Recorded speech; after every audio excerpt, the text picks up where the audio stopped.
Katie Nelson, welcome to the Star Coach Show. Thank you. I'm so excited to have you here. So, I have lots of different people on the show sharing lots of different expertise, all about strategies, tools, and resources to help businesses thrive, primarily coaches here on this show, although we do a lot of work with leaders. And I get guests lots of different ways, but my favorite way to get a guest is when somebody else that I really enjoy says, "Oh my gosh, you have got to connect with this person." And that is exactly what happened to this relationship. So I was talking to Molly, who is going to be who by the time this show has gone, will have gone on the show. And she said, "Oh my gosh, you remind me of my friend Katie. And you guys have to connect." So I agreed 100%. You and I have had a lovely conversation. And ladies and gentlemen, let me tell you about the fabulous Katie Nelson. She's known as the Sales Catalyst. She is very entertaining and informative. So you might as well just put your seatbelts on right now. Her business is Sales Uprising. And one of the mantras of her business, which makes sense to all of us, cash flow is oxygen for your business. If you don't have cash flow, your business is choking. It needs cash flow. Now, Katie has a book coming up about making sales accessible. And when I asked her what that was all about, she said, "Well, a lot of the people I work with don't like to do sales." And I thought, no kidding. A lot of people in my audience don't like to do sales. And yet we know that oxygen is needed in our business, i.e., sales, i.e., business. So we have a lot of great stuff to talk about today. And once again, Katie, welcome to the show. Thank you so much, Meg. And thank you, Molly. I know you're listening. So with that, let's talk about this concept of, I think it maybe starts with mindset, right? Like, oh, this isn't for me. I want to coach. I don't want to talk to anybody about buying my coaching. I just want to coach. Okay, we can start there. It's heartbreaking for me to talk about that. Um, because you can't have one without the other unless you want to go broke really fast, which of course is antithetical to my entire being, right? Nobody I know, including all of the amazing audience that's listening right now, decided to go into business so that they could run in the red, right? Right. So, And not sleep well at night and not know how they're going to pay their bills or feed their oh, family, or are they going to have to go back to a 9 to 5 job which kind of makes thing. them all queasy. Like, Yeah. right. So yes, the book is about sales accessibility. It may not even be a different way to look at sales, but it's for my whole being is in existence to provide perspective on the concept of selling. I've been doing it forever. Uh, I don't believe that there are people who were born to sell. I think that's a bunch of hooey. And so anybody who's like, "Oh my gosh, Katie, you're so great at this. I want to be you." No, you don't want to be me. You want to be you for your business. And all of this is available for you also. If you try to be me, it won't work for you. And my coaches teach people this all day, every day. They just need to save a little bit of that for themselves and sprinkle it on themselves every day. And that's what I want to reinforce. I don't think there's anything that we're going to be talking about that doesn't kind of fit under the umbrella of what we as coaches already know.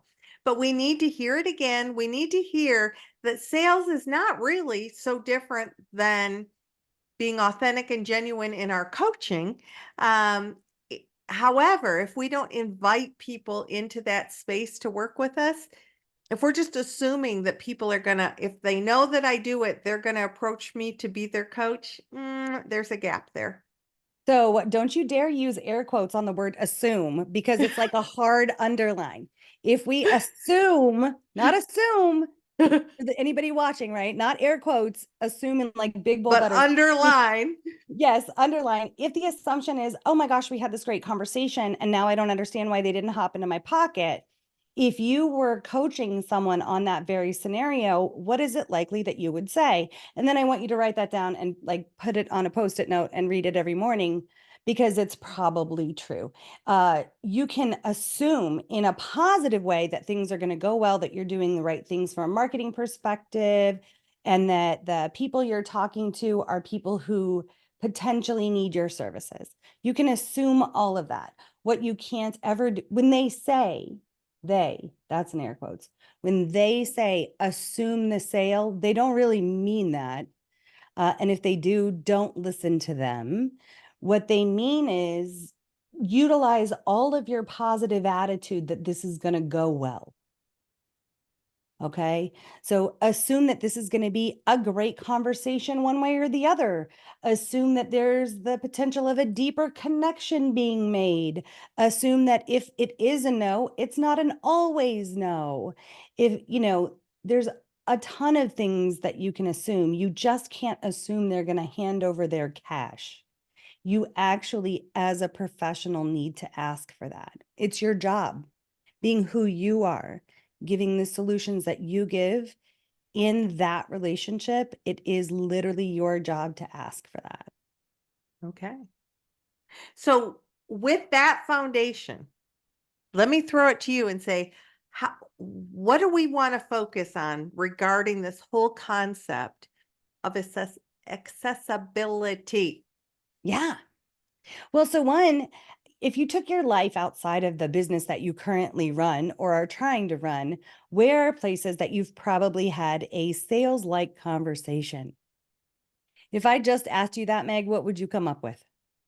I would say that I have sales-like conversations repeated everywhere I kind of go when people explore what I'm up to in the world. And they might ask me what I do, but what I tell them is this is what I'm up to in the world. Wonderful, right? And so those are sales like conversations. You can even take it into your, if there's anybody who's listening that has a parent, they understand very well the idea of selling their kid on eating vegetables or why it is important to be nice to the other kids or the concept of consequences. If you don't do this, then this. That is very much a sales like conversation. And I know that you use it in coaching because you audience, you literally say, so if you stay in this space, what is likely to happen to you? Boom. Right. So Mm-hmm. these are all sales like conversations, and everybody has the ability to do it. I think where people get it twisted, as they say, in their heads are when it has to do with, but Katie, I love this so much. How can I possibly charge for it? Why those two things are separate in a brain, I'm not sure. If you love it and you're great at it and it can benefit the person, why wouldn't you charge for it? And there's all sorts of fun brain science, like if it's free, is it worth anything? Which I'm just going to leave there. You all can look that Right. up on Google and see what you Right. get, right? Well, and the other side of that is if you love it and you know that it brings value, but you don't charge for it, that means you're probably going to have to do something to bring in income, which takes you away from the thing that you love and takes you away from people being able to get it who need it. So just Oh, wasn't that think painful? about Like, that. I know that you all like just like had a dagger go through your heart, and it was beautifully said. So thank you for that, Meg. It's so true. So think about the people who are amazing. Think about your idols, your mentors, other coaches. If they didn't charge you, would you be where you are now? So if it had been free, would you have heard it the same way? If you didn't have to work for it, would it have the value that it has now? All of these make sales accessible. At the end of the day, cash flow is oxygen for your business. You can coach on the side, right? Anything can be a side hustle. But for the business owners who've said, I don't want this to be a side hustle, I absolutely want to do this all day, every day. I have chosen, I've done the work to get a tax ID number and be a part of an LLC or a corporation or whatever that looks like, because I want it to be a business. If you have stepped up to the plate and said that, then own that. because otherwise it is cognitive dissonance in your Mhm. brain, which actually is another thing that pulls from you being amazing. So just say yes to selling. It's so much easier. Well, and Um, you bring up that great point that if we are in turmoil within ourselves, we cannot possibly show up with the coaching mindset that we want. It's very difficult to evoke awareness in others if we've got things that are blocking us from coaching presence, blocking us from being completely focused on the other person because we've got this script running in the back of our mind. So think about all the things that can create a barrier between you being the kind of coach you want to be because maybe you have a relationship with money that you need to explore. and that could be it, right? I, not being a coach in that way, am never going to say that's the case. So I love that you did, Meg, because I can't fix that for people. But I bet there's some amazing coaches that are listening who can. So pay attention. Uh, from a business perspective, Yes. once that cognitive dissonance is gone, you get to get down to the real work because sales isn't there is no easy button for your business. Sales isn't even an easy button, especially in the beginning.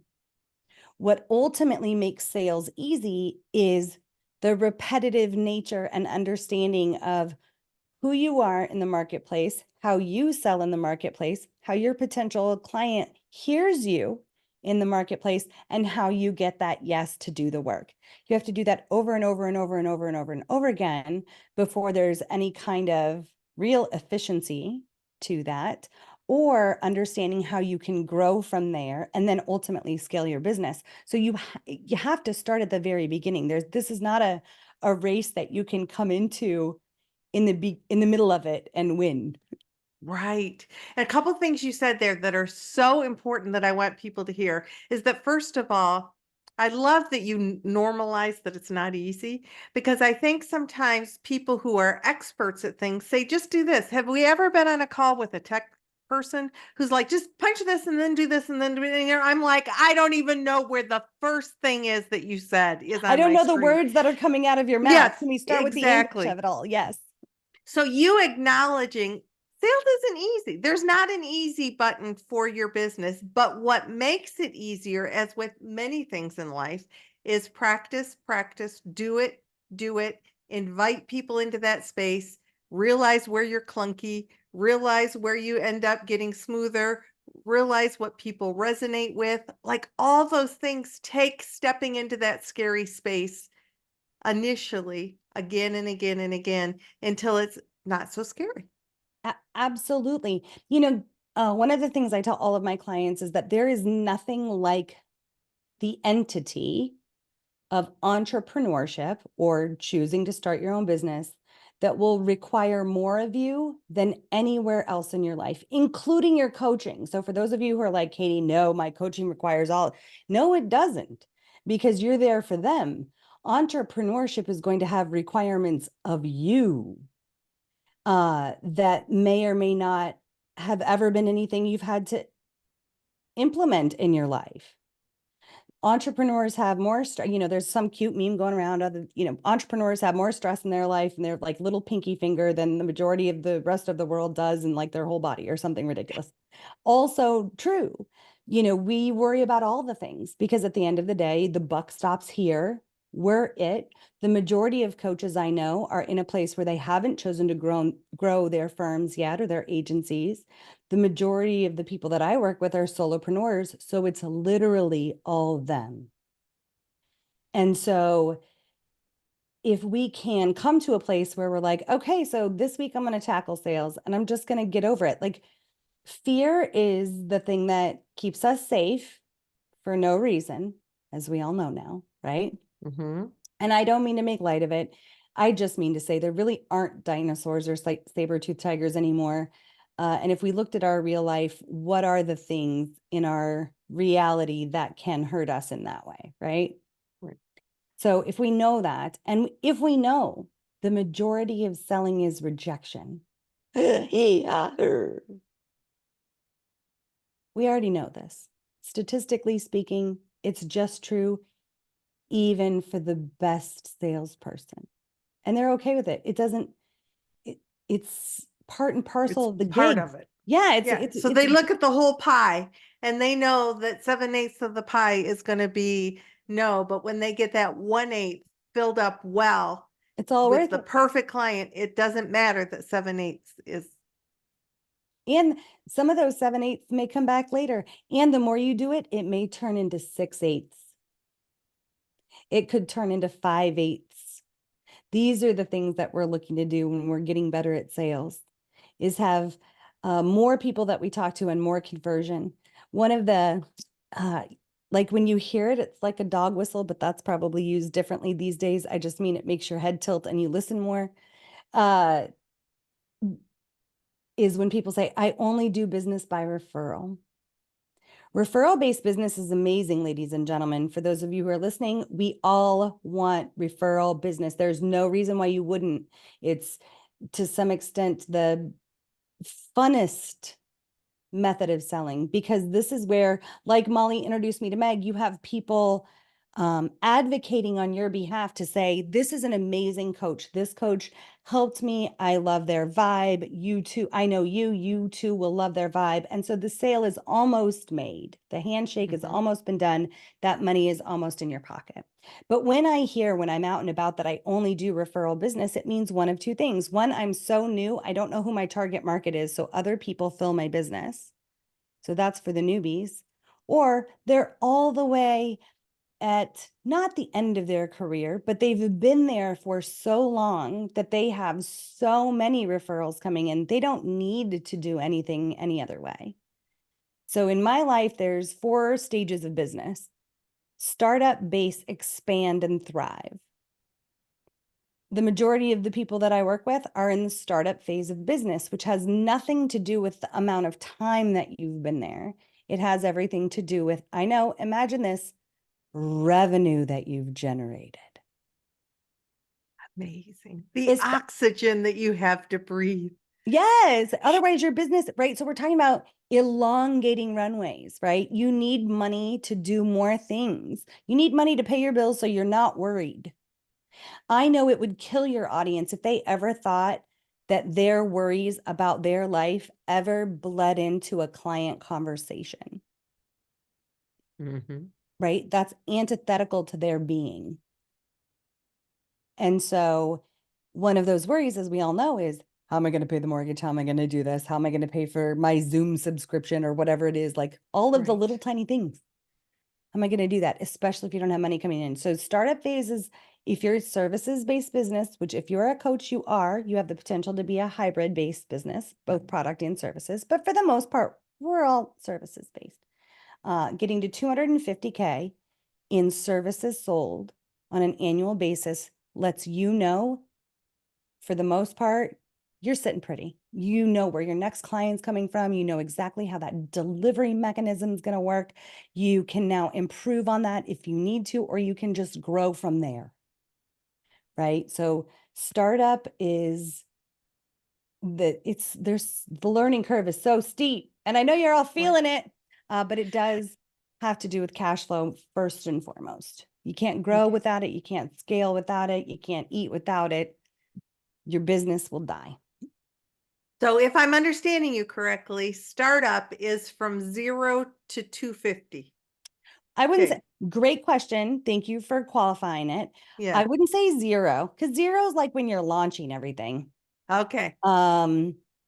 It can be. I traditionally don't work with 0 revenue companies yet, because they have to figure some things out for themselves first. So everybody who comes to me already has their, Katie, I know exactly how I'm going to sell. I know exactly who I'm going to go to. Okay, great. Go do that. Call me at 50K. Let's check in. Because they will have their best friends who know what they do and love what they do, and they can get deals that way. But is that sustainable? Like, at what point does that business need to actually learn foundational pieces of selling, marketing, and growing their business in an effort to get to 250K? Okay. Okay. So that startup and leveraging up is so people who are like, but Katie, I would be thriving at 250. I mean, you're telling me that I'm still a startup at 250? That's my goal. I will be like a happy little camper when I'm at 250. Yay, wonderful. May that stay that way for you. Don't forget, in terms of general business acumen, the money we make as a business is not the money that's our paycheck. So that's first and foremost. Like, don't forget tax rules. Right. The beauty of your business as a solopreneur and a coach is that you probably have very little overhead being defined as the cost that it takes to run your business. So you probably have very little of that, which is only for your benefit and super, super sexy. But then there's your actual paycheck, which is not what you make, and your paycheck can made up, if you're an LLC, it can be made up of distributions in a paycheck. It can be made up of just distributions. Make sure you check with your bookkeepers and your CPAs and all of that good stuff to make sure it's on the up and up, because you can get audited, which I will tell you is not good for your business just because you're so stressed out. Right. But yeah, so if 250K is your goal, fantastic.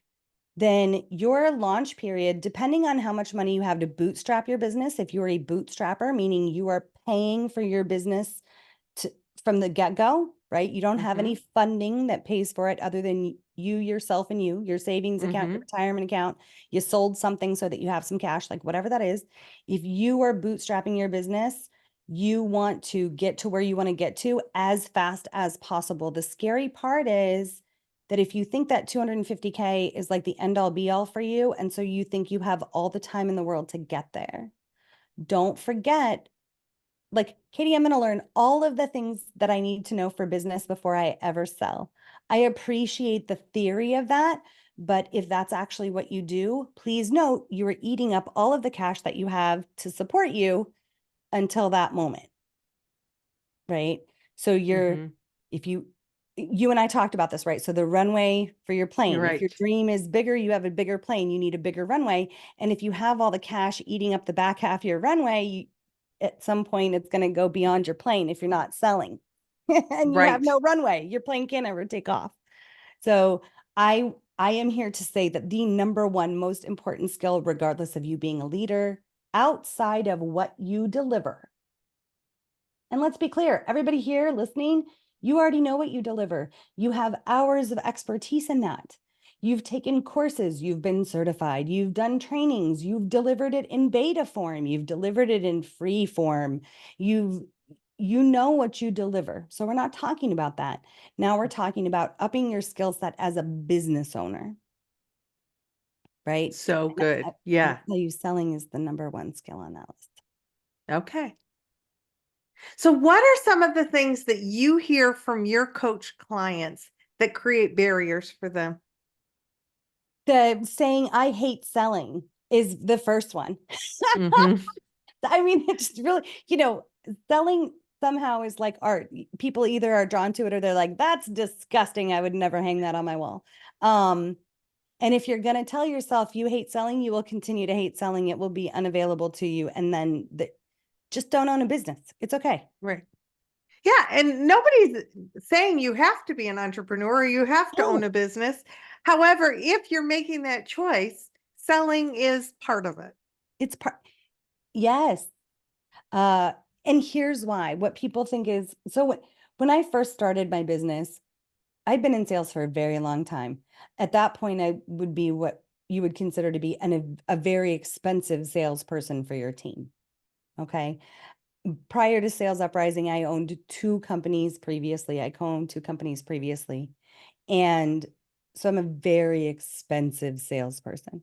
And what I thought when I started Sales Uprising was that all people were going to want to hire me for was to sell for them. It was my big, I'm like, no, no, no, that's not where it's at for me anymore. They don't need me to sell for them. They just need to understand how easy it is for them to do it. Like, I want to teach a man how to fish. I don't want Right. to give him a fish. I no I longer, don't want to keep right. giving them the fish. The Yes. fish store is closed. So I was really, really worried about it. And I finally had a woman come to me and she said, because I said to her, I would love to work with you, but these are the things I'm not going to do. I'm not going to sell for you. I need you to understand this is all your own effort and everything. And she's like, I don't need you to sell for me. I need you to teach me how to do this. And I said, great, I'm in like Flynn. She totally gets it. But a lot of times that's exactly what people say. Katie, I just want to hire this out. Great. I love that. Now, if you want to hire out your sales, you're probably not Meg's example of a company that wants to just get to 250K, because now you have exponentially more cost either in payroll or in a commission structure for a salesperson, right? So you're going to need to make more money in an effort for you to take home more money. Right. And if that's what you're looking to do, wonderful. I love that for you. You're still going to have to sell at the beginning of your business because you don't have the answers to give to a me. I'm going to ask you, if I'm an amazing salesperson, please hear me, people. If I'm an amazing salesperson, even if I'm a good salesperson, I'm going to have some questions for you outside of what's my commission plan. It's going to look like, how long does it take me to make a deal? What are the top 10 reasons why people say no to you? What do you tell them to overcome that objection? See where I'm going with this? Oh, I see where you're going. If you don't sell enough, you don't have the answers you need to even hire a salesperson. And if you're thinking, well, Katie, then I'll get somebody who's junior and I'll just raise them up and they'll learn all of that. How much do you think that's worth? Well, and I would also say, how are you supposed to raise somebody up if you're not showing them by example? I think that that's a very good question. But if they're looking to outsource their sales process, for example, that's an expensive endeavor. You're talking about bringing in a consultant who knows what they're doing with sales to make sure that it's set up correctly, Right. which means you need the cash for that, Well, right? and I'm willing to bet the vast majority of you who are listening are solopreneurs who are not going to be bringing in a sales team, to Katie's point, um, and need to be thinking about your runway. So I would love to go back to the whole analogy of the runway, and that we Okay. don't want to be waiting and eating up our runway while we're learning. What do we want to do instead? Make a break for it. Get out of the learning life cycle and go sell something. So, things can happen simultaneously, right? So while you are learning to make a deal on the front end to create more runway, there's a possibility that you have little tiny chunks of cash coming off the back of your runway, right? So the goal is to make it so that you grow faster than it gets chomped up. So if you imagine a Pac-Man eating your one runway from the back, right? That's really funny. I'd never thought of it that way. Love Pac-Man or Miss Pac-Man. So if selling is the only thing that can lay down the tracks for longer runway, because think about it, if you have cash flow, you can do anything. You can not only pay all of your bills and your investment funds and your retirement fund, but you do have the ability to insert helpful things like 1099s or different systems into your business that can make things go faster, right? So if all you focus on is selling and getting selling right, a couple of things are going to happen. One, you're going to understand your buyer better, which is the goal of all of us. We all want to know what our people want more and how they want it. How you can hone that skill fastest is to just live there. I know I literally just heard all of you say, but Katie, what about my marketing? I have this great Facebook group. I have a gazillion click here ads. Great. If those are currently providing you with humans, the ones that you serve, if all of that is providing you with humans to talk to and eventually ask the question, would you like to work with me? Keep doing what you're doing. If it's not, why are you paying for it? That is the stuff that's eating up the back of your runway. What if it's literally just you, just your call list? If you don't have a call list, you're chamber of commerce, a local networking group, like however you get out, even if it's virtual, it doesn't really matter as long as you have the opportunity to tell these amazing humans the type of support that you can provide them and the benefit that they're going to get from working with you. That is the one skill that I would wish you would put. You don't need brand colors. You don't need a font. You don't take a really cute headshot with your phone, right? It's okay in the beginning. You don't have to get that part right. When you say, but what about my branding? Your brand story partly is made up by your customer. If you don't know who your customer is, it's just a you story, right? Which you already know. That's like the easiest part of the thing. Get out there and start having the conversations. Listen to what the humans tell you. And I will give you it's not a shortcut, but I am going to give you the heads up that if they say it's time or money, meh, I'm going to ask you to dig into their gap a little bit more. Because everybody will say it's time or money, but when the water heater breaks, we all find the time and the money for that problem. Right. So Exactly. So if the coaching that you provide is such that it has the ability to be an immediate benefit to them, like a fixed water heater, time or money is not really the issue. So dig in more.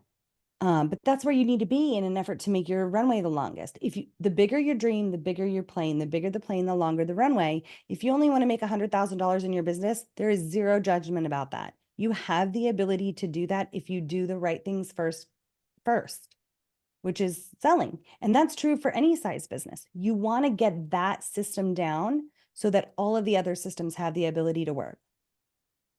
So as we're unfortunately running out of time, I know, amazing. So when you say get that system down first, Katie, what can you tell the listeners are maybe the first 2 or 3 things that they would need to do to begin to get that system down?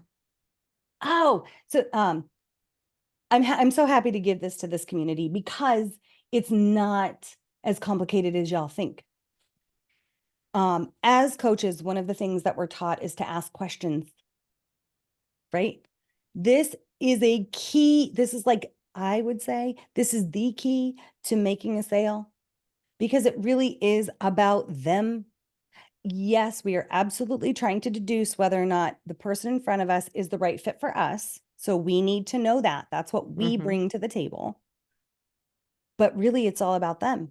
So if you got 10 people that you're potentially talking to, I would expect, especially if you're new in sales, for that sales call to take a lot longer than you think. And the majority of that conversation is in the beginning when you're talking to them and authentically caring about the answers. You want to know, is this a problem for you? Why is this a problem for you? How does this show up in your life? What would it look like if it wasn't there? Have you ever utilized a coach before? When you did, what was that experience like? Why have you never chosen to move forward with one? There are a million variations on a theme that are going to be how you ask questions. And so practice asking appropriate questions and ask them if the reason why they're talking to you today is because they're interested in moving forward with a coaching relationship. If you don't set the tone first, they're going to think they're just having an amazing conversation with a girlfriend or a guy friend, and it could go from there. You're going to be So be really clear about why you're just like in a coaching conversation where what is the agreement? What is the expectation for this conversation? Same thing. And ask questions. That's what we do as coaches. Love that. You already have it, right? This is what sales is accessible to you. At the end of the day, sales is literally just like every conversation with a monetary agreement that says yes at the end. That's it. Y'all talk and listen all day. Everybody does. We all have this this is available to us. Love that. You can do it. Katie, as we end our time together, I want everybody listening to know that this is obviously exciting for Katie. It's what she eats, breathes, and continues to share with the world. Watch for her new book. The title of your new book is All love, no bullshit, the sales edition. boom, coming out June 26th of 2024. Um, we will have links to connect with Katie and her fabulous work in the show notes. But I want, like, as you're walking away from this interview, to be asking yourself, what am I telling myself about sales? And what could I tell myself that would serve me and my clients better? What else could be true? And if you need additional help, support to think differently, get the resources you need, connect with people like Katie. My conversation with Katie is continuing in the Star Coach community. Be sure to explore the Star Coach community at starcoachshow.com. And until next week, this is Meg Rentschler wishing you the very best for your success. Be kind to yourself, be kind to others. There's beautiful people like Katie in the world. There's beautiful people everywhere. So keep your eyes open and your heart open to them, and have a great week. Thank you again, Katie. Thank you, Meg.